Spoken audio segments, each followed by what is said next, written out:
فاز فوزا عظيما. وقال نبينا صلى الله عليه وسلم: فإن أصدق الحديث كتاب الله وخير الهدي هدي محمد صلى الله عليه وسلم وشر الأمور محدثاتها وكل محدثة بدعة وكل بدعة ضلالة وكل ضلالة في النار. எல்லாம் வல்ல அல்லாஹ்விற்கு எல்லா புகழும் அல்ஹம்துலில்லாஹ். வார்த்தைகளில் மிகவும் உண்மையானது அல்லாஹுடைய வார்த்தையாகிய திருமறை குர்ஆன் என்றும், வாழ்க்கை வழிகாட்டுதல்களில் சிறந்த வழிகாட்டல் எம் உயிரிலும் மேலான நபிகள் நாயகம் ஸல்லல்லாஹு அலைஹி வஸல்லம் அவர்களுடைய வழிகாட்டல் என்றும், நாங்கள் செய்யக்கூடிய காரியங்களில் மிகவும் கெட்டது அல்லாஹுடைய புனித இஸ்லாம் மார்க்கத்தில் அல்லாஹும் அவனது தூதரும் சொல்லித்தராதவைகளையும் செய்து காட்டாதவைகளையும் அங்கீகாரம் வழங்காதவைகளையும் செய்வதென்றும், அவ்வாறு செய்யக்கூடிய ஒவ்வொரு வழிபாடுகளும் நூதன அனுஷ்டானங்கள், ஒவ்வொரு நூதன அனுஷ்டானங்களும் வழிகேடுகள், ஒவ்வொரு வழிகேடுகளும் நரகத்திற்கே நம்மை கொண்டு போய் சேர்க்கும் என்று நபி ஸல்லல்லாஹு அலைஹி வஸல்லம் அவர்கள் தங்களது உரைகளின் பொழுது நபித்தோழர்களுக்கு ஞாபகம் செய்ததை போல் என்னுடைய இந்த உரையின் ஆரம்பத்திலும் இந்த வாசகங்களை ஞாபகம் செய்தவனாக உரைக்குள் நுழைகின்றேன். அன்புள்ள இஸ்லாமிய சகோதரர்களே, இன்றைய இந்த குத்துபா பேருரையின் தலைப்பு என்னவென்று சொன்னால், படைப்பாளனுக்கு பிடித்தமான இடம் என்கிற தலைப்பு தெரிவு செய்யப்பட்டிருக்கிறது. பொதுவாக உலகத்தில் வாழ்கிற நாம் இந்த பூமியை சுற்றித் திரிவது என்பது வழக்கம். இந்த உலகத்தில் நம்ம வாழ்கிற போது பூமியை சுற்றித் திரிந்து நமக்கு பிடித்தமான இடங்களை எல்லாம் பார்த்துவிட்டு அதை ரசித்து விட்டு வாரது என்கிறது மனித இயல்புகளில் என்றும் உள்ளது. ஆனால் இந்த இடம் அழகாக இருக்குது, இந்த இடத்துக்கு போகலாமே என்று சொல்லி ஃபெமிலியோடு சேர்த்து நம்ம என்ன செஞ்சிருவோம், பூமியில் உள்ள எங்கெங்கெல்லாம் நம்முடைய உள்ளங்கள் குளிர்ச்சி பெறுகிறதோ, எங்கெல்லாம் நம்முடைய மன நிம்மதியை நம்ம நினைக்கிறோமோ, எந்த இடம் நமது கண்களுக்கு குளிர்ச்சியாக அமைகிறதோ அங்கே போய் நம்ம என்ன பண்ணிடுவோம்னு கேட்டால், நம்முடைய சுற்றுலா பயணங்களை மேற்கொள்கிற காட்சிகளை நம்ம பார்த்து கொண்டிருக்கிறோம். அப்படி உலகத்தில் வாழ்கிற பொழுது நம்ம ஒவ்வொரு இடத்தையும் நாம் தேர்வு செய்து இந்த இடத்திற்கு நம்ம போகணும் என்ற முடிவெடுப்பதற்கு காரணம், அந்த இடத்துல நம்முடைய உள்ளம் என்ன செஞ்சிருக்குது, சாய்ந்து நிற்கிறது என்பதுதான். இதுபோல உலகத்தில் ஆயிரக்கணக்கான அல்லது கோடிக்கணக்கான அழகான இடங்கள் இருந்தாலும் கூட அல்லாஹ்வுக்கு இந்த பூமியில், அல்லாஹ்வுக்கு இந்த ஊர்களில் மிக பிடித்தமான ஒரு இடம் உண்டு. அந்த இடம் அல்லாஹ்வுக்கு ஒரு இடம் பிடிக்குதுன்னு சொன்னால் அது சாதாரணமான ஒரு இடமாக இருக்க முடியாது. அது சாதாரண நம்ம கருதவும் கூடாது. ஏன்னா படைத்த ரப்புல் ஆலமீன் தான் அனைத்தையும் படைத்தான்.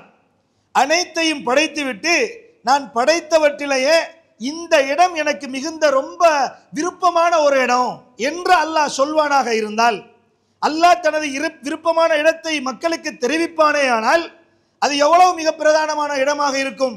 அது மட்டுமல்ல, பிரதானமான இடம் மட்டுமல்ல, அந்த இடத்திற்கு மனிதர்கள் ஆசை கொண்டு ஆர்வம் கொண்டு அல்லாஹ் விரும்பிய அந்த இடத்தில் எனது தொடர்பாடலை அதிகமாக நான் வைத்துக் கொள்ள வேண்டும் என்று மனிதர்களில் யாராவது அந்த இடத்தோடு அதிகமான தொடர்பாடல்களை வைத்துக் கொள்வார்களே ஆனால் அங்குதான் மனிதனுடைய மனதிற்கு ராகத்து, கண்களுக்கு குளிர்ச்சி, உள்ளத்திற்கு நிம்மதி எல்லாமே அந்த இடத்துல தான் இருக்குது.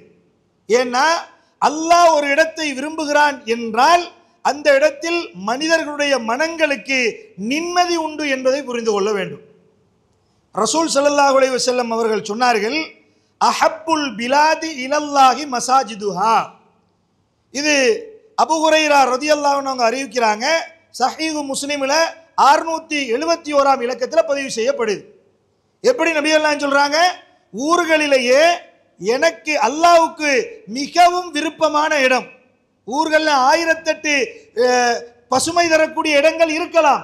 ரப்புக்கு பிடித்தமான, படைப்பாளனுக்கு பிடித்தமான ஒரு இடம் மசாஜிதுஹா, அந்த ஊரில் இருக்கக்கூடிய பள்ளி வாயில்களாகும். வஅப்கதுல் பிலாதி இலல்லாஹி அஸ்வாகுஹா, ஒரு ஊர்ல அல்லாஹ்வுக்கு விருப்பம் இல்லாத, வெறுப்பு தரக்கூடிய, கோபம் வரக்கூடிய ஒரு இடம் இருக்குமாக இருந்தால் அந்த ஊர்களில் உள்ள கடை தெருக்களாகும் என்று அல்லாஹ்வுடைய தூதர் ஸல்லல்லாஹு அலைஹி வஸல்லம் அவங்க சொல்றாங்க. இந்த ஹதீஸ் நிச்சயமாக உங்களுக்கு நன்றாகவே தெரிந்திருக்கும். நான் இந்த பேசுகிற இந்த ஹதீஸ் நம்ம எல்லாருக்குமே மனப்பாடம். இது பல தடவை பல உரைகளில் நம்ம கேள்விப்பட்ட கேட்ட மனனமிட்ட செய்திகளில் இன்றும் ஒரு செய்தி. ஆனால் லேசாக இந்த செய்தியை கடந்து விட்டு போக இயலாது. எனவே இதில் சொல்லப்படுகிற 2 வாசகங்களும் அப்படியானவை. நல்லா யோசிச்சு பாருங்க. ஊரொன்று இருக்குது, அந்த ஊரில் அல்லாஹ்வுக்கு விருப்பமான ஒரு இடம் பள்ளிவாசல் என்கிறார்கள் ரசூலுல்லாஹ். வெறுப்பான ஒரு இடம் கடைத்தெருக்கள் பஜார் என்று அல்லாஹ்வுடைய தூதர் சொல்கிறார்கள். அப்ப ஒரு ஒரு ஒரு ஊருக்குள்ளேயே அல்லாஹ்வுக்கு விருப்பமான ஒரு இடமும் உண்டு, விருப்பம் இல்லாத இடமும் உண்டு என்று சொல்லப்படுகிறது என்றால் லேசா இந்த செய்தியை கடந்துட்டு போயிடலாமா? ஏன் கடந்து போக முடியாது என்றால் அல்லாஹ்வுக்கு விருப்பமான இடத்துல என்னென்னவெல்லாம் இருக்கிறது என்பது பின்னால இந்த குத்துபா பேருரையின் சாராம்சம். அல்லாஹ்வுக்கு வெறுப்பான இடம் பஜார் என்று சொல்லும் போது ஏன் அல்லாஹ் தாலாவுக்கு அது வெறுப்பா இருக்கணும்? ஏன் அல்லாஹ் தாலாவுக்கு அது வெறுப்பா இருக்கணும் என்றால் நீங்க பாருங்க, மனித உள்ளங்கள் கூடுதலாக இந்த 2 இடங்கள்ல எதை விரும்புகிறது? நம்மளை எடுத்துக்கொள்ளுங்களேன். நம்ம வீட்டில் இருக்கிறோம், இப்போ வீட்டில் இருந்து வெளியில் வரணும். ஒரு இடம் இருக்குது அல்லாஹ்வுக்கு விருப்பமான பள்ளிவாசல், இன்னொரு இடம் இருக்குது அல்லாஹ்வுக்கு வெறுப்பான கடைத்தெரு. அதுக்கு போகலாம், போகக்கூடாது, தடை விதிக்கப்பட்டதுன்னு மார்க்கம் சொல்லலை. ஆனால் தேவைக்கு ஏற்றாப்போல் போய்கொள் என்பதுதான் இஸ்லாமிய சட்டம். தேவைக்கு ஏற்ற உனக்கு அங்கே தேவை இருக்குதா, தேவையை முடித்துவிட்டு எவ்வளவு அவசரமாக அங்கிருந்து கலைந்து வர வேண்டுமோ அவ்வளவு அவசரமாக அங்கிருந்து வரணும். ஆனால் அதுதான் நம்மளோட வாழ்க்கையில் நடக்குது இல்லை. பாருங்க, நம்மளோட வாழ்க்கையில் அப்படி ஒன்று நடக்குதா? யாராவது பஜாருக்கு போகக்குள்ள வீட்டில் மனைவி கிட்ட நான் பஜாருக்கு போறேன், எவ்வளவு சீக்கிரமா திரும்ப முடியுமோ அவ்வளவு சீக்கிரமா நான் வீட்டுக்கு வந்துடுவேன்னு சொல்லிட்டா போறோம்? இல்லை, நான் பஜாருக்கு போறேன், வர சொன்னீங்கன்னா துறப்ப இங்கே வச்சுட்டு நீங்க தூங்கிருங்கன்னு சொல்ற அளவுக்கு தான் நம்மளுடைய பஜாரினுடைய பயணம் இருக்குது இல்லையா? நான் அவசரமா வாரேன் என்று சொல்லிட்டு யாரும் போறது கிடையாது. அது மனைவி கோல் அடிச்சு அலர்ட் வந்து அவசரமா போறது அது வேற விஷயம், அது பெரிய வேறொரு தலைப்பு. அது நான் சொல்ல வாரது என்ன தெரியுமா? அல்லாஹ்வுக்காக வேண்டி அல்லாஹ்வுடைய தூதருக்காக இந்த செய்தியின் அடிப்படையில் நமது வாழ்வு அமைந்திருக்கிறதா? இல்லை. இதே பள்ளிவாசலுக்குள்ள நம்ம போவோம், 5 நேர தொழுகைக்காக வேண்டி நம்ம போயிடுவோம், ஜுமா தொழுகைக்காண்டி வந்துடுவோம்.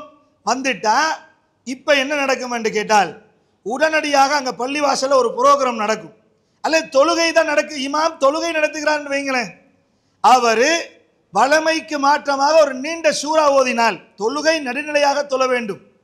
சாதாரணமாக பள்ளிவாசலுக்குள்ள எவ்வளவு நேரம் இருக்க முடியும் என்பதை கொஞ்சம் யோசிங்க. நம்மட உள்ளங்களுக்கு இந்த செய்தியை கொண்டு வாருங்க. எவ்வளவு நேரம் நம்மளால இருக்க முடியும்? எவ்வளவு சீக்கிரம் பள்ளிவாசலை விட்டு நம்மில் பலர் அல்லாஹ் பாதுகாத்தவர்களை தவிர போகணும் என்று விரும்புகிறோமா? நிறைய பேர் அதில் தான் இருக்கிறார்கள். பள்ளிவாசலுக்குள்ள இருந்து எப்படா வழிய போவோம் இதான் நினைப்பு. தொழுகைக்காண்டி பள்ளிவாசலுக்குள்ள வருவோம். இக்காமத் டைம் 12:20 வைங்க உதாரணமா. லுகருடைய இக்காமத் 12:20 12:30 அப்படி வச்சுக்கொள்ளுங்க. வந்து பார்த்தா 12:30 ஆயிரும். இக்காமத் சொல்ற மாதிரி இல்லை. முஅத்தின் சில நேரம் பாத்ரூம்ல இருப்பார், உது முறிஞ்சு உது எடுக்க போயிருப்பார். இமாமுக்கு அந்த தேவை வந்திருக்கும், உது எடுக்க போயிருப்பார். இப்ப ஒவ்வொருத்தர கண்ணை காட்டுறது, இது நிறைய பள்ளிவாசல்ல சுரன்றது. என்னப்பா டைம் ஆயிட்டு, டைமுக்கெல்லாம் இக்காமத் சொல்ற இல்லையா அவங்களோட பள்ளியில அப்படின்னு சொல்றது. ஏனென்றா பள்ளிவாசலினுடைய அல்லாஹ் ஒரு இடத்தை விரும்புகிறான் என்றால் அதுல எவ்வளவு 1008 காரணங்கள் உண்டு. நம்ம அதை நினைக்கணுமா இல்லையா? ஒரு நிமிடம் உங்களுக்கு பள்ளிவாசலில் கழித்தல் என்பது ஒரு நாளும் உங்களுக்கு நஷ்டத்தை ஏற்படுத்தாது என்பதை புரிந்து கொள்ளுங்கள்.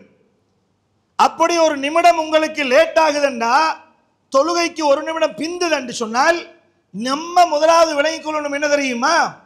அல்லாஹ் இதை எனக்கு ஏற்படுத்தி இருக்கிறான், ஏதோ ஒரு நன்மை பின்னால் இருக்கிறது. ஏனென்றால் பள்ளிவாசலுக்குள்ள இருக்கங்காலம் எல்லாம் நீங்க உதுவை முறித்து கொள்ளாமல் தொழுகையை எதிர்பார்த்து இருக்கும் காலமெல்லாம் உங்களுக்காக வானவர்கள் பிரார்த்தனை செய்து கொண்டிருக்கிறார்கள். நபிகள் நாயகம் ஸல்லல்லாஹு அலைஹி வஸல்லம் சொல்றாங்க. அது மட்டுமா, ஹதீஸ்ல எப்படி வரும் என்றால் அவர் பள்ளிவாசலுக்குள்ள தொழாம சும்மா தான் இருப்பார். தொழுகையை எதிர்பார்த்து உதுவை முறிக்காமல் சும்மா தான் பள்ளிவாசலுக்குள்ள இருப்பார். ஆனா எதிர்பார்ப்பு தொழுகை. வானவர்கள் இவருக்காக வேண்டி பாவ மன்னிப்பு தேடிக்கொண்டிருப்பார்கள். நம்ம நம்மட பாவத்துக்காக நீ மன்னிப்பு தேடுவதல்ல. இங்க நம்ம சும்மா தான் பள்ளிவாசலுக்குள்ள இருப்போம், வானவர்கள் நமக்காக வேண்டி பாவ மன்னிப்பு தேடிக்கொண்டிருப்பார்கள் பள்ளிவாசலுக்குள்ளுக்கு.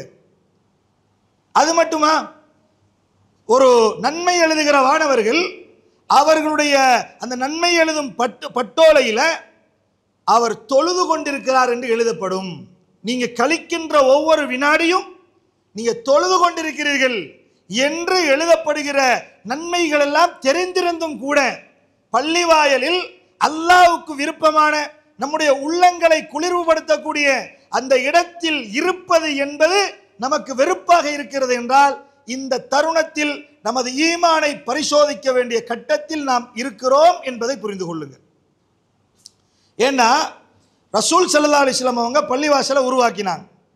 நபிகள் நாயகம் பள்ளிவாசலை உருவாக்கிட்டு வெறும் தொழுமிடமாக மட்டும் அது இருக்கல. எந்த அளவுக்கு இருந்துச்சுன்னா, இஸ்லாமிய ஆட்சியின் தலைமையகமாக அது இருந்தது. நபிகள் நாயகத்துடைய மஸ்ஜிது நபவி இஸ்லாமிய ஆட்சியின் தலைமையகம். அது மட்டுமல்ல, மக்களுக்கு கல்வி புகட்டக்கூடிய ஒரு பல்கலைக்கழகம் நபிகள் நாயகத்துடைய பள்ளிவாசல். ஒரு ஆட்சியின் தலைமையகம். இந்த இப்ப இருக்கிற பார்லிமெண்ட் இது மாதிரி எல்லாம் நபில காலத்தில் இருக்கல. நபிகள் நாயகம் அதுக்கண்டு பள்ளிவாசலுக்குள்ள வரக்குள்ள ரெட் கார்பெட் விரிச்சு நடுவால சுத்தி வர மக்கள் இரண்டு பக்கங்களும் இருந்து நபிகள் நாயகம் பெருமையோடு வந்தது அல்லாஹ் பாதுகாக்கணும், அப்படி எந்த ஒரு வரலாறும் கிடையாது. சாமானிய மனிதனாக அல்லாஹ்வுடைய தூதர் மக்கள் மத்தியில் வந்தார்கள், அந்த பள்ளிவாயலில் தான் அமர்ந்தார்கள், அந்த பள்ளிவாயலில் தான் கல்வி கற்றுக் கொடுத்தார், மார்க்க கல்வியையும் கற்றுக் கொடுத்தார்கள்.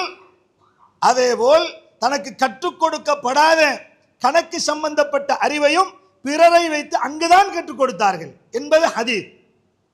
அப்போ ஒரு கல்வி கற்றுக் கொடுக்கக்கூடிய ஒரு பல்கலைக்கழகமாகவும், அதே மாதிரி ஏழை மக்களுக்கு உதவுகிற ஒரு ஒரு புகலிடமாகவும், அவர்கள் ஒதுங்குகிற ஒரு புகலிடமாக ஒதுங்குமிடமாக அல்லாஹ்வுடைய தூதருடைய பள்ளிவாயல் நட்பணிகளுக்கெல்லாம் மிகப்பெரிய ஒரு கேந்திர நிலையமாக அல்லாஹ்வுடைய தூதருடைய பள்ளிவாயல் அமையப்பெற்றிருந்தது என்பதை நாம் முதலாவதாக விளங்கிக் கொள்ளும். அப்ப அல்லாஹ்வுக்கு விருப்பமான இடம் பள்ளிவாயல் என்றா, பள்ளிவாயல்ல இந்த பணிகள் நடைபெற வேண்டும். வெறுமனே பள்ளிவாசலுக்கு பில்டிங்கை பெருசா கட்டுறது, பள்ளிவாசலை மக்கள் வந்து அண்ணாந்து பார்க்கின்ற அளவுக்கு மிக உயரமான ஒரு அமைப்புல கட்டுறதும், டூரிஸ்ட் மாதிரி வந்து பார்த்துட்டு போறதுக்காக வேண்டி அந்த மாதிரி ஒரு அழகுற பள்ளிவாயல்களை அமைத்துக் கொள்வதை இஸ்லாம் என்ன செய்யல, ஆர்வம் ஊட்டல. பள்ளிவாயலுக்குள்ள வந்துட்டாலே இன்னைக்கு நம்ம பார்க்கிற பள்ளிவாயல்கள் எப்படி இருக்கின்றன என்று சொன்னால், சாதாரணமா பள்ளிவாசலுக்குள்ள வந்து அதை ரசிக்கிற அளவுல தான் பள்ளிவாசல் இருக்குது. ஒரு பள்ளிவாசலுக்குள்ள ஒரு மனிதன் காலடி எடுத்து வைத்து விட்டால் அவருக்கு வந்து உள்ளத்துல தக்குவா என்ன செய்யணும், சொரியணும், இரையச்சம் வரணும், அல்லாஹ்வுடைய ஞாபகம் வரணும். அந்த அமைப்புல தான் பள்ளிவாசல் இருக்கணும். அல்லாஹ்வுடைய ஞாபகத்தை விட்டு, குர்ஆனுடைய போதனைகளை விட்டு, நபிகள் நாயகத்துடைய போதனைகளை விட்டு தூரமாகின்ற அளவிற்கு நம்முடைய பள்ளிவாயலுடைய அமைப்புகள் இருந்துவிடக் கூடாது என்பதை நாம் புரிந்து கொள்ள வேண்டும். ரசூலுல்லாஹி ஸல்லல்லாஹு அலைஹி வஸல்லம் பள்ளிவாசல் வெறும் பேரித்தம் ஓலையால் மெய்யப்பட்ட கூரைகளை கொண்டது. அதுக்கு அரைகுறையான சிவர்கள் தான் இருந்தது. மிகப்பெரிய ஒரு பில்டிங் கிடையாது. மழை பெய்ந்தால் ஒழுகக்கூடிய ஒரு இடமாகத்தான் இருந்தது. ஆனால் இன்றைக்கு பல வசதிகளோடு கட்டப்பட்ட பள்ளிவாசலில் கூட நடைபெறாத பணிகள் அல்லாஹ்வுடைய தூதருடைய ஓலை குடிசை என்கிற பள்ளிவாசலில் நடைபெற்றது என்றால், அது இறையச்சத்துக்காக கட்டப்பட்ட பள்ளிவாயலும் அதனுடைய நோக்கங்களும் அதன் முயற்சிகளும் வித்தியாசமாக இருந்தது. இதுதான் அல்லாஹ்வுக்கு விருப்பமான இடம். அன்புள்ள இஸ்லாமிய சகோதரர்களே, பாருங்க, பள்ளிவாசல் அல்லாஹ்வுக்கு விருப்பமான இடத்துக்கு அல்லாஹ் ஒரு தனித்துவமான கௌரவத்தையும் கண்ணியத்தையும் ஹுர்மத்தையும் அல்லாஹ் தஆலா கொடுக்கிறான். அதை நிறைய பேர் விளங்குறது கிடையாது. ஏன்னா பள்ளிவாசலுக்குள்ள ஏனோ வாரம், எந்த காலை வச்சு வாரம்ன்றது வாரவருக்கும் தெரியல, போறவருக்கும் தெரியல. உள்ளுக்குள்ள வந்தாச்சு, துவா ஓதினமா இல்லையா என்பது அது அல்லாஹ் தஆலா அதுக்குன்னு கொஞ்சம் பேரை நியமிச்சிருக்கிறான் போல. அவங்க தான் துவா ஓதிட்டு வாரது, அவங்க தான் துவாவோட வெளியே போறது. இது சும்மா வாரது, சும்மா போறது, இப்படியான நிலைப்பாடுகள். நீங்க பாருங்க, பள்ளிவாசலுக்குரிய சில செய்திகளை நீங்க பாருங்க. ஹலாலான ஒன்று கூட சில சமயங்கள்ல பள்ளிவாயலுக்குள் ஹராம் ஆகிவிடும். ஹலால் தான் அடிப்படையில் ஒரு ஹலால், ஆனா பள்ளிவாசலுக்குள்ள ஹராமாகிற சந்தர்ப்பத்தை பாருங்க. ஜாபிர் பின் அப்துல்லா ரலியல்லாஹு அன்ஹு அவங்க அறிவிக்கிறாங்க, சஹீஹ் முஸ்லிம்ல 564 இலக்கத்தில் பதிவு செய்யப்பட்ட செய்தி. யார் ஒருவர் வெங்காயத்தையும் பூண்டையும் வெள்ளை பூண்டையும் யார் பச்சையாக சாப்பிட்டு கொண்டு அந்த துருவாடையோடு பள்ளிவாயலுக்குள்ள வருவாரோ அவர் வர வேண்டாம். அப்படி வாரதாக இருந்தால் ஃபலா யக்ரபன்ன மஸ்ஜிதனா, அல்லாஹ்வுடைய தூதர் சொல்றாங்க, எங்களுடைய இந்த பள்ளிவாசலுக்குள்ளுக்க அவர் நெருங்க வேண்டாம் என்றார்கள். நுழைய வேண்டாம் என்றதெல்லாம் ரசூலுல்லாஹ் பயன்படுத்திய வார்த்தை. பள்ளிவாசலுக்கு கிட்ட கூட வர வேண்டாம் என்றார்கள்.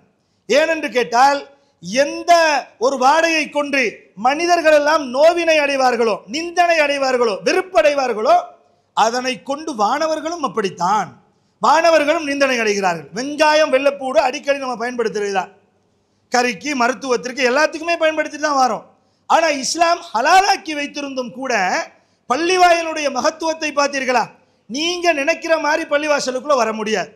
ஏனென்றால் பள்ளிவாசலுக்கென்று ஒரு கௌரவம், ஒரு கண்ணியம் உண்டு. அது அல்லாஹ்வுடைய வீடு, அல்லாஹ்வுக்கு விருப்பமான ஒரு இடம். அதுக்குள்ள நீங்க வரக்குள்ள கமகம என்று மக்கள் விரும்பக்கூடிய வாசத்தோடு தான் நீங்கள் வர வேண்டுமே தவிர, நீங்க என்ன பண்ணக்கூடாது, மக்கள் வெறுப்படைகிற துருவாடையோடு வரக்கூடாது. அப்படின்னா நீங்க பள்ளிவாசலுக்கு வந்தா உங்களோட ஆடையில வித்தியாசம் இருக்கணும். உங்களிடத்திலிருந்து வீசுகிற வாசம் மக்களுக்கு பிடித்தமான வாசமாக இருக்கணும். இது அப்படி இல்லை, நினைச்ச மாதிரி பள்ளிவாசல். அல்லாஹ் குர்ஆன்ல சொல்றான். எப்படி சொல்றான்? நீங்க பள்ளிவாசலுக்கு வரக்குள்ள ஜீனத்தை எடுத்துக்கொள்ளுங்கள் என்றான். அப்ப அழகான ஆடை, அழகை முறையில் தலையை வார்ந்து எண்ணெய் போட்டு அத்தர் பூசி பள்ளிவாசலுக்கு வாங்கப்பா என்று அல்லாஹ் தஆலா திருமறையில சொல்றான். நபிகள் நாயகம் ஸல்லல்லாஹு அலைஹி வஸல்லம் அவங்க ஹதீதுகள்ல நமக்கு சொல்லி தந்திருக்கிறார்கள். ஆனால் இதெல்லாம் நம்ம நடைமுறையில் இல்லை. இது பள்ளிவாசலுக்கு நாங்கள் கொடுக்கக்கூடிய கௌரவமும் கண்ணியமும். ஏனென்றால் ஒரு காலத்தில் நீங்கள்லாம் பழைய ஆட்கள் இதில் நிறைய பேர் இருக்கிறீங்க. உண்மையிலேயே பழைய காலத்தில் மார்க்கம் பெரிய அளவில் போதனையில் இருக்கல. இந்த மாதிரி ஹதீதெல்லாம் கற்றறிந்தவர்கள் அந்த காலத்தில் காணப்பட்டார்கள். ஒரு சிலர் இருந்தாலும் கூட எல்லா ஊர்களுக்கும் எல்லா செய்திகளும் போய் கிடைக்காமல் இருந்த காலம் அந்த காலம். அந்த காலத்தில் கூட மக்களுடைய பழைய மக்களுடைய உள்ளங்களில் பள்ளிவாசல் எப்படி நின்றது தெரியுமா? பள்ளிவாசலுக்குள்ளே போனால் எனக்கெல்லாம் ஞாபகம் இருக்குது. வீட்டில் சொல்லுவாங்க, பள்ளிவாசலில் இருந்த ஒரு ஊர்க்குருவின்ற ஒரு குருவி ஒன்று இருக்குது. அது கூடுதலாக பள்ளிவாசலோட கூரைகளில் தான் இருக்கும். அது வீட்டுக்கு வந்தால் வீட்டில் தங்க விட மாட்டாங்க, விரட்டி விட்டுருவாங்க. ஏன் விரட்டுவீங்கன்னு எங்களோட பெற்றோர்களை பார்த்து நாங்கள் கேட்டால் அவங்க சொல்கிற பதில் என்ன தெரியுமா? இது பள்ளிவாசலோட கூரையில் தங்குற குருவி, அங்கே இருந்து அது கூடு கட்டுகிற ஒரு தும்பை கூட, ஒரு குச்சியை கூட எடுத்துக்கொண்டு வந்து வீட்டில் போட்டு விடக்கூடாது என்பதற்காக நாங்கள் விரட்டுறோம்னுவாங்க. அதுக்கு கூட தங்குறதுக்கு இடம் கொடுக்கல நம்மளோட பழைய ஆக்கள். ஏன்னா அவ்வளவு தூரத்துக்கு பள்ளி வாயலில் உள்ள ஒரு துரும்பு கூட நம்மளோட வீட்டுக்கு வந்துவிடக் கூடாது என்பதில் கவனமாக இருந்தார்கள். யோசிச்சு பாருங்க பாபம். இது நிதர்சனமாக நடந்தவைகள், நாங்கள் கேட்டு அறிந்தவைகள், அந்த கால அந்த பழைய அப்பா மாற்றிருந்து கேட்டவைகள். இப்போ நம்ம யோசிக்கணும், அல்லாஹ் பாதுகாக்கணும். பள்ளி வாசலுக்கு ரோதம் மட்டும்தான் இல்லை, இருந்திருந்தால் உருட்டி கொண்டு வீட்டில் கொண்டு வச்சிருவான். அவ்வளவு தூரத்துக்கு களவு பள்ளிவாசலுக்குள்ள. எப்படி கண்ணியம் பண்றது? பள்ளிவாசலுக்குள்ள எப்படி கண்ணியம்? எங்களா இந்த பள்ளிவாசலை மங்கோலை அடிச்சுட்டு போயிடலாம் என்று யோசிக்கிற அளவுக்கு பள்ளிவாயலுடைய நிர்வாகங்கள், பள்ளிவாயல் சார்ந்த மக்கள் இருக்கிறார்கள் என்றால் அது பள்ளி சொத்து என்பதில் கணக்கு கிடையாது. அதான் சொன்னேன், ரோதை இருந்தால் உருட்டி கொண்டு போயிடுவான். பள்ளியே காணமண்ட லெவலுக்கு தான் இருக்கும். அந்த அளவுக்கு தான் ஆக மோசமான நிலையில இந்த பள்ளிவாயல்கள் இன்றைக்கு மக்கள் கையில் திண்டாடுவதை நம்ம பார்க்கிறோம். ஆனால் வெள்ளப்பூண்டையும் வெங்காயத்தையும் சாப்பிட்டு கொண்டு வர வேண்டாம் என்று அவ்வளவு கௌரவம் கொடுக்கப்பட்ட பள்ளிவாயல் தான் இந்த பள்ளிவாயல்கள் என்பதை நானும் நீங்களும் விளங்கிக் கொள்ள வேண்டும். அன்புள்ள சகோதரர்களே, இது மட்டுமல்ல, ரசூல் ஸல்லல்லாஹு அலைஹி வஸல்லம் அவர்கள் சொன்னார்கள், பள்ளிவாயல்ல யாராவது விற்பதையோ அல்லது யாராவது விற்பதை வாங்குவதையோ நீங்கள் கண்டால் ஃபகூலு, நீங்கள் அவர்களுக்கு சொல்லுங்கள், லா அர்பஹ் அல்லாஹு திஜாரத்தக், பள்ளிவாயலில் வியாபாரம் செய்வதையும் வியாபாரம் செய்யும் பொருளை வாங்குவதையும் அல்லாஹ்வுடைய தூதர் தடுத்தார்கள். இது பள்ளிவாசலினுடைய கண்ணியம். அந்த தொழுகின்ற வளாகத்துக்குள்ள அது நடக்கப்படாது.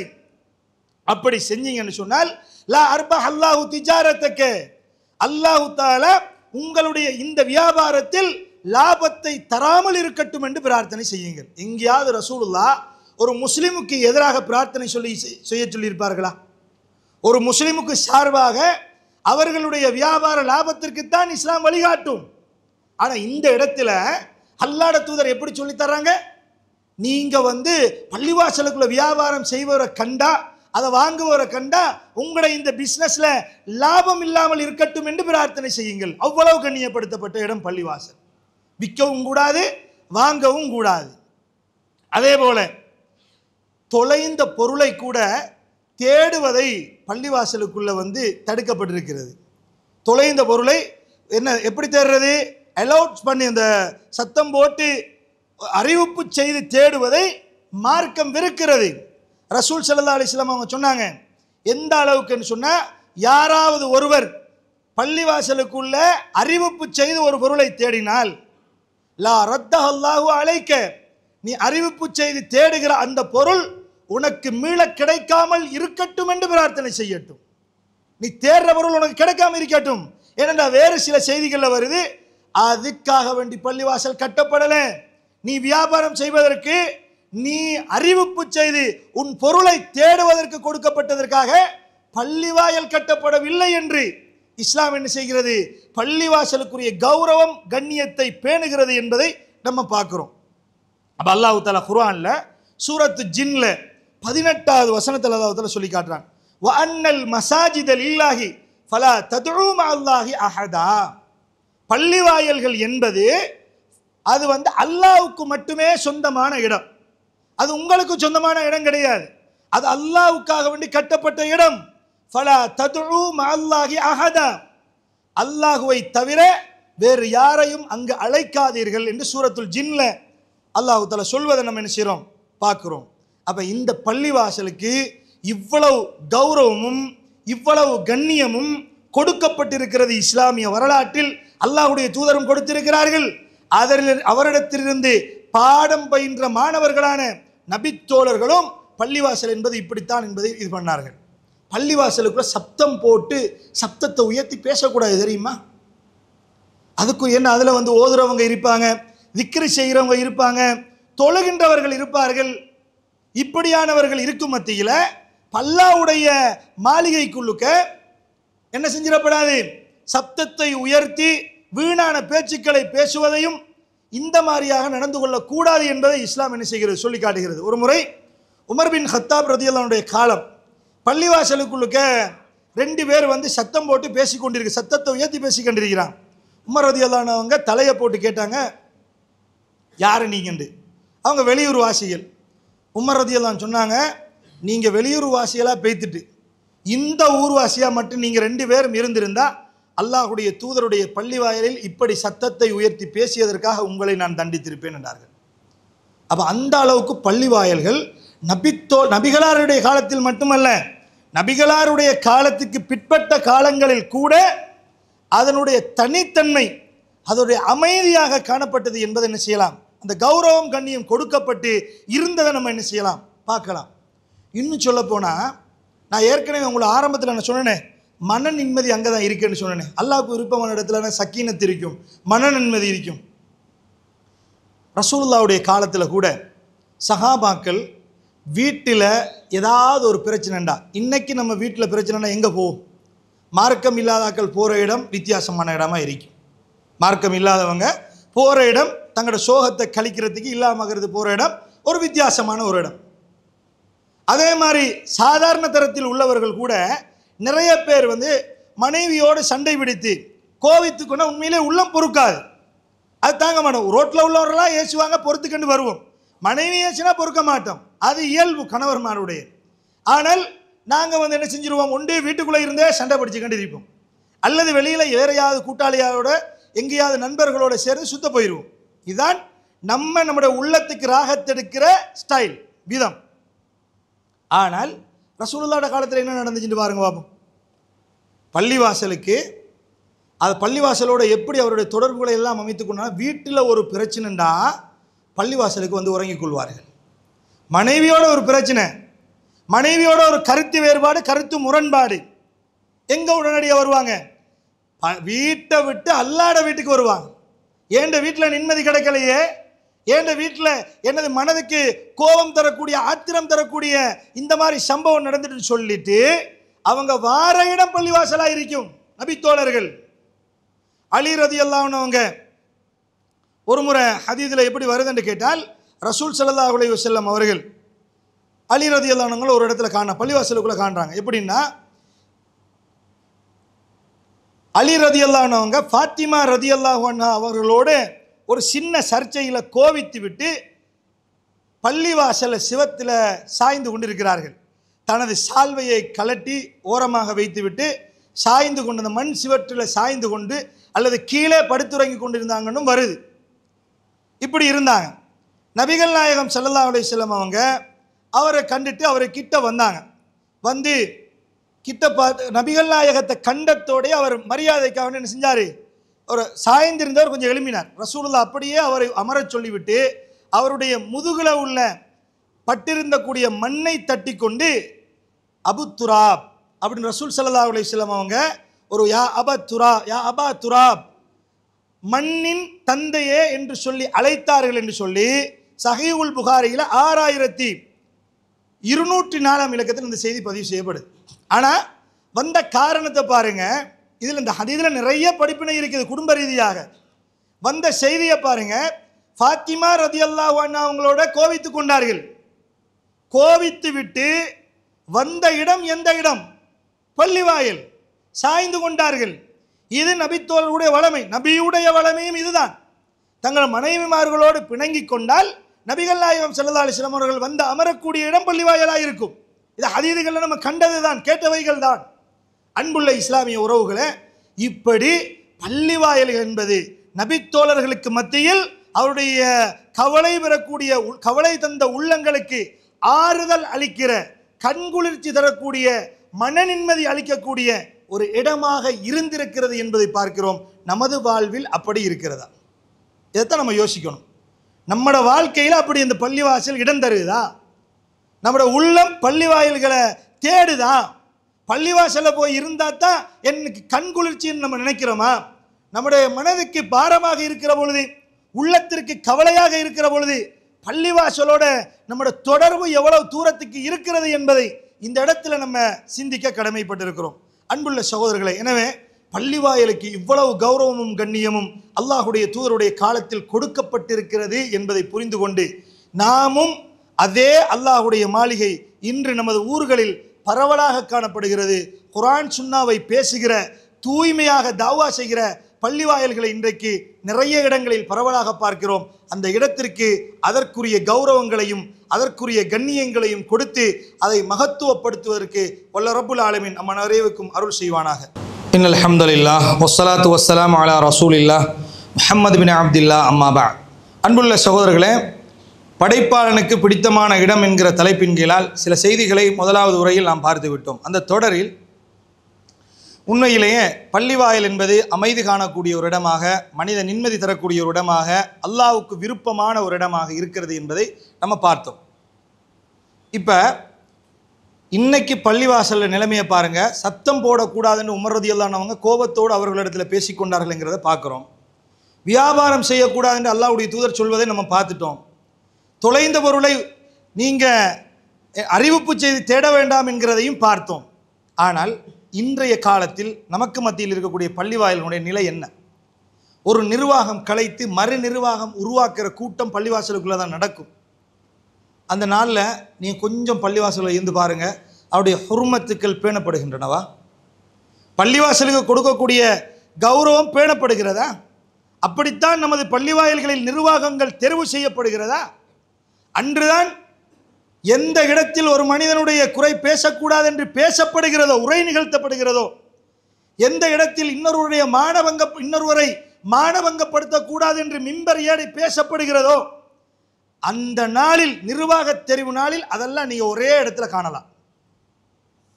ஒருத்தரை பற்றி இவர் தகுதி இல்லை என்று சொல்வதற்கு நம்ம எவ்வளவு பகிரங்கமாக அவருடைய மறைமுகமாக அல்லாஹ் மறைத்து வைத்த செய்திகளை எல்லாம் பள்ளிவாயலுக்குள்ளுக்க நம்மளை அறியாமலே சொல்லிக்கொண்டு ஒருவரை ஒருவர் அடித்துக்கொண்டு திட்டிக்கொண்டு மானம் மரியாதைகளை வாங்கி கொண்டு பள்ளியை அல்லாஹ்வுடைய மாளிகையை நிர்வகிக்கிறதுக்கு ஒரு நிர்வாகத்தை உருவாக்குறோமே, இந்த நிர்வாகம் வந்து பள்ளிவாயலுடைய கண்ணியத்தை இதுக்கு பிறகு என்ன போதுன்னு நீங்கள் நினைக்கிறீங்களா? வேணுமா? ஒரு நாள் நடக்க போகிற ஆரம்பமே மோசமே அப்பா. அவனோட தெரிவே என்னது மோசமாக இருக்குது. அவன் பள்ளிவாசல் என்றது சப்தம் போட்டு கூப்பாடு போட்டு அடித்துக் கொள்கிற ஒரு இடம் அல்ல. மிம்பர் மேடைகளில் அடித்துக் கொள்கிற காட்சிகளை நம்ம பார்க்கிறோம். பள்ளிவாசலுக்குழுக்க கௌரவங்கள் அங்கு கொடுக்கப்படுவது இல்லை. அல்லாஹ்வுக்கு விருப்பமான இடத்துல நம்ம எப்படி வரணுங்கிறது எங்களுக்கு தெரியாது. ஆனால் கடை தெருக்கல்ல எந்த இடத்துல போர்டு அடிச்சிருக்கிறீங்க அமைதியை பண்ணணும், அந்த இடத்துல நம்ம அமைதியை பண்ணிடுறோம். எந்த இடத்துல எச்சில் துப்பக்கூடாதுன்னு எழுதப்பட்டிருக்கு அதை பேணி கழுறோம். வேற வேற இடங்களுக்கு போனால் ஷேட் பட்டனை போட்டுட்டு போக வேண்டிய இடத்திற்கு கூட நாங்கள் அதை செஞ்சு கண்டு போகணும் என்றதை படித்திருக்கிற நாம் அல்லாஹ்வுடைய வீட்டுக்கு வருகிற பொழுது எப்படி இருக்க வேண்டும் என்பதை தெரிந்திருந்தும் அலட்சியமாக இருக்கிறோம் என்றால் மறுமையில் நானும் நீங்களும் குற்றவாளிகளா இல்லையா? பள்ளிவாசலுக்கென்று சில ஒழுங்குகள் உள்ளன. எந்த அளவுக்குன்னா இந்த பள்ளிவாசல்களோடு தொடர்பு வைத்தவர்களுக்கு கூட அல்லாஹ் கொடுக்கிற மகத்துவமே தனி மகத்துவம். ரசூல் ஸல்லல்லாஹு அலைஹி வஸல்லமோட காலத்தில் ஒரு கருப்பு பெண்மணி இருந்தாங்க. அவங்களோட வேலை என்னென்னு ஒரு வாலிபன் என்றும் ஹதீஸில் வருது. சஹீஹ் முஸ்லிமில் 956 இலக்கத்தில் இந்த செய்தி பதிவு செய்யப்படுது. ஒரு வாலிபன் என்றும் வருது, ஒரு கருப்பு நிற பெண்மணி என்றும் வருது. அவட வேலை என்னென்னு கேட்டால் பள்ளிவாசலை கூட்டி பெருக்கி சுத்தம் செய்வது தான் அவங்களோட வேலை. இதுதான் அவங்களோட வேலை. இப்படி இருக்கும்போது ஒரு நாள் ரசூல் ஸல்லல்லாஹு அலைஹி வஸல்லம் அவங்கள காணலை. சஹாபாக்கள்கிட்ட விசாரிக்கிறாங்க, எங்கப்பா பள்ளியை துப்புரவு செய்கிற ஒரு பெண் இங்கே இருந்தாவே, ஒரு வாலிபர் இங்கே இருந்தாரே, எங்கே என்று கேட்கப்படுது. அப்போ அவங்க சொன்னாங்க, அவங்க நேற்று வந்து என்ன செஞ்சுட்டாங்க, மௌத்தா பேத்துட்டாங்க, அதனால் நாங்கள் அடக்கமும் செய்து விட்டோம் என்று சொல்லிட்டாங்க. ரசூல் ஸல்லல்லாஹு அலைஹி வஸல்லம் சொன்னாங்க, ஏன் என்னட்ட அறிவிக்கலை, நீங்கள் இதை என்னட்ட சொல்லியிருக்கலாமே. ஏனெண்டா ஹதீதில் வருது, ஃபகஅன்னஹும் ஸகரு அம்ரஹு, அதாவது அவருடைய மரணத்தை, அந்த மரண செய்தி இருக்குதானே, அதை பெரிதுபடுத்தலை சஹாபாக்கள், அதை சும்மா சாதாரணமாக எடுத்துக்கொண்டார்கள், சின்னதாக எடுத்துக்கொண்டாங்க. பள்ளி கூட்டுற ஆள் தானே, பள்ளியை துப்புரவு செய்கிற ஆள் தானே என்பதாக சாதாரணமாக பெரிசா அலட்டிக்கொள்ளலை நபி தோழர்கள். ரசூல் ஸல்லல்லாஹு அலைஹி வஸல்லம் அவங்க சொன்னாங்க, துல்லூனி அலா கப்ரி, அவர் அடக்கம் செய்யப்பட்டிருக்கிற மக்பராவை எனக்கு காட்டுங்கள் என்று சொல்லி அல்லாஹ்வுடைய தூதருக்கு காட்டப்பட்ட போது அந்த இடத்திற்கு போய் அவருக்காக தொழுகை, அல்லாஹ்வுடைய தூதர் தொழுதார்கள், தொழுகை நடத்தினார்கள் என்று வருது புகாரியில்.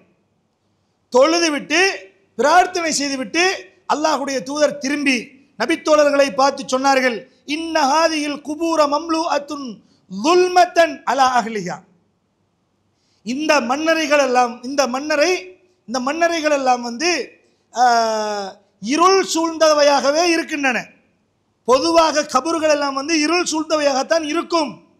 ஆனால் நான் வந்து அல்லாஹு தஆலா யுனவ்விருஹா லஹும் பிஸலாத்தி அலைஹிம், அவர்களுக்கு நான் தொழுவிப்பதன் காரணமாக, பிரார்த்தனை செய்வதன் காரணமாக அல்லாஹ் அதன் மூலம் அவர்களுக்கு ஒளியை கொடுக்க கூடும் என்று அல்லாஹ்வுடைய தூதர் ஸல்லல்லாஹு அலைஹி வஸல்லம் அவங்க சொல்றாங்க. அப்போ பாருங்க பாப்போம், நம்ம சாதாரணமாக நினைக்கக்கூடிய விஷயங்கள் கூட பள்ளிவாயலுடைய விடயத்தில் எவ்வளவு பெரிதாக அல்லாஹ்வுடைய தூதர் காட்டினார்கள்.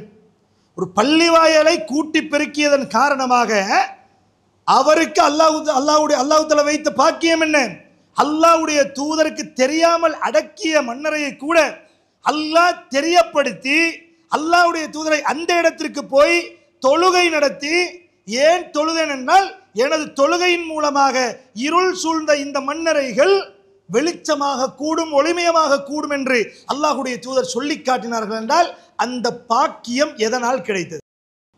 பள்ளிவாசல் நாள். அதே போல சஹீஹுல் புகாரியில் இன்னொரு செய்தி வருவதை நம்ம பார்க்கிறோம். எப்படின்னு கேட்டால், வரஜுலுன், 7 மனிதர்களுக்கு நாளை மறுமை நாளில் நிழல் கொடுக்கப்படும். நிழலே இல்லாத அந்த நாளில் 7 மனிதர்களுக்கு நிழல் கொடுக்கப்படும். அதில் ஒரு மனிதர் யார் என்று கேட்டால் 7 கூட்டம். அதில் ஒரு கூட்டத்தில் உள்ளவர் என்ன அமல் செஞ்சிருப்பார் என்று கேட்டால், அவருடைய உள்ளம் எந்நேரமும் பள்ளியோடு தொடர்பட்டு இருக்கு. எப்போ அதான் ஒலிக்கும், எப்போ பள்ளிவாசலுக்கு போகலாம், எப்போ பள்ளிவாசல தொடர்பை ஏற்படுத்தலாம் என்றே அவர்களுடைய உள்ளங்கள் பள்ளியோட தொடர்பட்டு இருக்கக்கூடிய அந்த மனிதருக்கு எந்த நிழலும் இல்லாத அந்த மறுமை நாளில் அல்லாஹ் நிழல் கொடுத்து கண்ணியம் கொடுக்கின்ற 7 கூட்டங்களில் ஒரு கூட்டத்தில் இவர்கள் இருப்பார்கள் என்று அல்லாஹ்வுடைய தூதர் சொன்ன செய்தி சஹீஹுல் புகாரியில பதிவு செய்யப்பட்டிருக்கிறது. என்றால் பள்ளியோடு எங்களுடைய உள்ளம் தொடர்பட்டு இருந்தாலே, பள்ளியோடு நாங்கள் நெருக்கமாக இருந்தாலே மறுமையில் கௌரவப்படுத்தப்படுவோம் என்பது இந்த செய்தி எங்களுக்கு சொல்லி காட்டுகிறதா இல்லையா? இதனால தானே இப்னு அப்பாஸ் ரலியல்லாஹு அன்ஹு அறிவிக்கிறாங்க, வெள்ளிக்கிழமை ஆனா நாங்கள் எப்படி வருவோம் தெரியுமா? அதிகாலையிலேயே பள்ளிவாசலுக்கு வந்துடுவோம். எப்படி வருவோம்? வெள்ளிக்கிழமையான அதிகாலையிலேயே பள்ளிவாசலுக்கு வருவோம். பள்ளிவாசலுக்கு வந்துதான் நாங்கள் கைலுல் ஊலா தூக்கமே தூங்குவோம். இப்னு அப்பாஸ் ரலியல்லாஹு சொல்றாங்க, புகாரியில பதிவு செய்யப்பட்ட ஹதீஸ். எப்படி? முற்பகல் தூக்கம் என்ற ஒரு தூக்கம் ரசூலுல்லாஹ் காலத்தில் தூங்குவாங்க. அந்த தூக்கத்தை ஜும்மா நாள்ல நேர காலத்தோடு பள்ளிவாசலுக்கு வந்து நாங்கள் பள்ளிவாயல்ல தான் தூங்குவோம். காலை சாப்பாட்டையும் பள்ளிவாயல்ல தான் எடுத்துக்கொள்வோம். அவ்வளவு ஆர்வம் பள்ளிவாயல்களோடு என்று இப்னு அப்பாஸ் ரலியல்லாஹு அன்ஹு இந்த சொல்ற செய்தியை நம்ம என்ன செய்றோம்? பார்க்கிறோம். அதே மாதிரி ரசூல் ஸல்லல்லாஹு அலைஹி வஸல்லம் அவங்க சொல்றாங்க, மன் கஸ்ஸல யௌமல் ஜும்அத்தி வகத்தஸல, யார் வெள்ளிக்கிழமை நாளில் குளித்து தனது குடும்பத்தாரை குளிக்க வைத்து காலையில் அதிகாலையில் எழுப்பி நேர காலத்தோட பள்ளிவாயலுக்கு வரவழைத்து வாகனத்தில் போகாம நடந்து பள்ளிவாயலுக்கு போகிறாரோ, போய் மிம்பருக்கு நெருக்கமாக உட்கார்ந்து, இமாமுக்கு நெருக்கமாக உட்கார்ந்து, எந்த கவனத்தையும் திசை திருப்பாமல் வீணான காரியங்களில் ஈடுபடாமல் பள்ளிவாயலில் நிகழ்த்தப்படுகிற உரையை செவில் தாழ்த்தி அவர் இருந்தார் என்று சொன்னால், கானலஹு பிகுல்லி குத்துவத்தின் அமலு சனத்தின். சுப்ஹானல்லாஹ், எப்படி அல்லாஹ் தஆலா நன்மை கொடுக்குறான்டா, அவருடைய ஒவ்வொரு எட்டுக்கும், வீட்டில் இருந்து வாகனத்தில் வராமல் நடந்து வராரு, அவருடைய ஒவ்வொரு எட்டுக்கும் 1 வருட அமலை அல்லாஹ் தஆலா எழுதுகிறான். 1 வருட அமல். எப்படி அமலாம்? அஜ்ரு சியாமிஹா வ கியாமிஹா. 1 வருடத்தில் நோன்பு பிடிச்ச நன்மையும் 1 வருடத்தில் இரவு தொழுகை தொழுத நன்மையையும் அல்லாஹு தஆலா இந்த மாதிரி மனிதர்களுக்கு எழுதுகிறான் என்று நபிகள் நாயகம் ஸல்லல்லாஹு அலைஹி வஸல்லம் சொல்றாங்கண்டா, அது பள்ளிவாயலுடைய மகத்துவத்தில் நின்றும் உள்ளது என்பதை நானும் நீங்களும் புரிந்து கொள்ள வேண்டும். அதே மாதிரி ரசூல் ஸல்லல்லாஹு அலைஹி வஸல்லம் சொன்னாங்க, அலா அதுல்லுக்கும் அலா மா யம்ஹுல்லாஹு பிஹி அல் ஹதாயா வயர்ஃபஉ பிஹி அத்-தரஜாத். ரசூல் ஸல்லல்லாஹு அலைஹி வஸல்லம் சொல்றாங்க, உங்களுக்கு நான் அறிவிக்கட்டுமா, உங்களுடைய பாவங்களை அழிக்கக்கூடிய, உங்களுடைய தரஜாக்களை அந்தஸ்துக்களை மறுமையில் உயர்த்தக்கூடிய ஒரு நன்மையை உங்களுக்கு நான் அறிவிக்கட்டுமா என்று அல்லாஹ்வுடைய தூதர் கேட்டுவிட்டு சொன்னார்கள், யார் ஒருவர் உதுவை பரிபூர்ணமாக செய்து, அதாவது வெறுப்பான கஷ்டமான சூழ்நிலையிலும் உதுவை பரிபூர்ணமாக செய்து நிறைய அடியெடுத்து எட்டு வைத்து பள்ளிவாயலுக்கு நடந்து வந்து ஒரு தொழுகைக்கு பின் இன்னொரு தொழுகையை எதிர்பார்த்தவராக யார் பள்ளிவாயலில் இருக்கிறாரோ அவருடைய பாவங்கள் அனைத்தும் மன்னிக்கப்பட்டு அவருடைய அந்தஸ்து அல்லாஹ்விடத்தில் உயர்த்தப்படுகிறது. இதையெல்லாம் விளங்கிய நபித்தோழர்கள் தான் எந்நேரமும் பள்ளிவாயலிலேயே கிடையாய் கிடந்தார்கள் என்பதை நானும் நீங்களும் உணர்ந்து கொள்ள வேண்டும் சகோதரர்களே. பள்ளிவாயல் சண்டை பிடிப்பதற்கோ கருத்து வேற்றுமைகளை எங்களுடைய பகைமைகளை பாராட்டுவதற்குரிய இடம் அல்ல என்பதை நாம் புரிந்து கொள்ள வேண்டும். அது அல்லாஹ்வுடைய இடம். அதற்கென்று ஒரு தனி மகத்துவம், தனி கௌரவம், தனி கண்ணியத்தை இஸ்லாம் ஏற்படுத்தி இருக்கிறது என்பதை நானும் நீங்களும் உணர்ந்து கொள்ள வேண்டும். ஒரு செய்தியை சொல்லி முடிச்சிடுறேன். இந்த மாதிரியான பள்ளிவாயல்கள், குர்ஆன் சுன்னாவோடு இருக்கக்கூடிய பள்ளிவாயல்கள், அல்லாஹ்வுடைய மார்க்கத்தை தெளிவாக எடுத்துச் சொல்கிற வாய்ப்புகள் கொடுக்கப்படக்கூடிய பள்ளிவாயல்களுக்கு உதவி செய்வதில் நாம் மிக கவனமாக இருக்கணும். அந்த உதவிகள் ஒரு நாளும் உங்களுக்கு வீணாக நஷ்டமாக வரவே வராது என்பதை புரிந்து கொள்ள வேண்டும். ஏனென்றால் இதுதான் சேமிப்புகளிலேயே மறுமையின் சிறந்த உன்னதமான சேமிப்பு என்பதையும் புரிந்து கொள்ள வேண்டும். சஹாபாக்கள் எப்படியெல்லாம் அதற்கு உதவி செய்தார்கள் என்றால், அம்மார் பின் யாசிர் ரலியல்லாஹு அன்ஹு அவங்களை பற்றி நபித்தோழர்கள் சொல்றாங்க, மஸ்ஜிது நபவி கட்டியமைக்கப்படுகிற பொழுது நாங்களெல்லாம் பெரும் நபித்தோழர்கள் நாங்களெல்லாம் செங்கல்ல தோல்ல தூக்கி கொண்டு போய் என்ன செஞ்சோம், ஒவ்வொரு செங்கல்லாக எடுத்துக்கொண்டு வந்து பள்ளிவாயலுடைய கட்டுமான பணிகளில் ஈடுபட்டு கொண்டிருந்தோம். அப்ப சின்ன பையன் அம்மார் பின் யாசிர் ரலியல்லாஹு அன்ஹு அவங்களை நாங்கள் பார்த்தோம். நாங்களெல்லாம் பெரிய நபித்தோழர்கள். ஒரு கல்ல சுமக்கிற பொழுது அம்மார் ரலியல்லாஹு அன்ஹு அவர்கள் மட்டும் லபினத்தைனி எப்படின்னு கேட்டா, 2 செங்கல்லை சுமந்து கொண்டு மஸ்ஜிது நபவி கட்டுகிற அந்த வேலை பணியில் ஈடுபட்டார்கள். சின்ன பையன் அவர். ஆனால் நாங்கள் பெரியவங்க ஒரு கல்லைத்தான் தூக்கிட்டு போனோம். ஆனால் அம்மார் ரதியல்லாஹு அன்ஹு 2 கல்லா தூக்கிட்டு போய் அந்த பள்ளிவாசல் கட்டுறதுக்கு ஏனைய பெரிய நபித்தோழர்களுடைய நன்மைகளிலும் போட்டி போட்டு கொண்டு வந்தார் என்கிறதை நபித்தோழர்கள் என்ன செய்தார்கள், சொன்னார்கள்.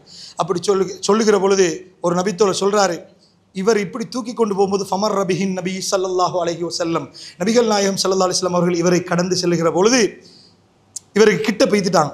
இவர் இப்படி தூக்கி கொண்டு போறார். இவர் தலையிலெல்லாம் புழுதிகள் படிந்திருக்கின்றன. நபி ஸல்லல்லாஹு அலைஹி வஸல்லம் அவர்கள் அம்மாரை தனக்கருகில் அழைத்து வமஸஹ அன் ரஅஸிஹில் குபார், அவர் தலையில் பட்டிருக்கக்கூடிய அந்த புழுதியை கையால் தடவி துடைத்து விட்டு அல்லாஹ்வுடைய தூதர் துடைத்து கொண்டே சொன்னார்கள், வைஹ அம்மார், அம்மாருக்கு நாசம் உண்டாகட்டும், அம்மாருக்கு வந்த நாசமே, அம்மாருக்கு வந்த நாசமே, தகுத்துலுஹுல் ஃபிஅத்துல் பாகியா, ஒரு அத்துமீறிய நாசகார கூட்டம் இந்த அம்மாரை கொல்லுமே என்று அல்லாஹ்வுடைய தூதர் ஸல்லல்லாஹு அலைஹி வஸல்லம் அவர்கள் அம்மார் ரதியல்லாஹு அன்ஹு அவர்கள் கொல்லப்படுவார்கள் என்கிற செய்தியும் அந்த இடத்தில் தான் சொன்னார்கள். அந்த பாக்கியமும் அந்த நன்மாராயமும் பள்ளிவாயலுக்கு பணிகள் செய்கிற பொழுதுதான் அம்மார் ரதியல்லாஹு அன்ஹு அவர்களுக்கு எட்டியது என்பதை பார்க்கலாம். அல்லாஹ்வுடைய தூதருடைய மரணத்திற்கு பின்னால் நாங்கள் வரலாறுகளில் பார்க்கிறோம் அம்மார் ரதியல்லாஹு அன்ஹு அவர்கள் கொல்லப்பட்டார்கள் என்கிறதை பார்க்கிறோம். கண்ணியத்துக்குரியவர்களே, ஒரு ஒரு ஒரு காடை முட்டையிடுவதற்கு குழி தோண்டுகிற ஒரு குழி ஒன்று தோண்டும்.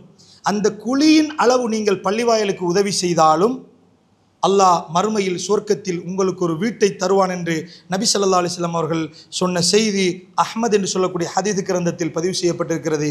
எனவே நாம் பள்ளிவாயல்களுக்கு கௌரவத்தையும் கண்ணியத்தையும் மகத்துவத்தையும் கொடுப்போம். இந்த பள்ளிவாசலை உயிர்ப்பிப்போம். பள்ளிவாசல்களுக்கு உதவி செய்வோம்.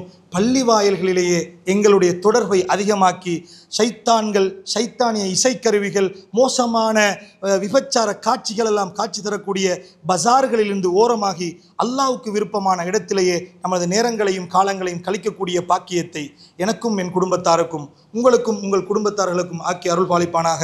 அக்கூலு கௌலி ஹாதா வஸ்தக்ஃபிருஹு இன்னஹு ஹுவல் கஃபூர்.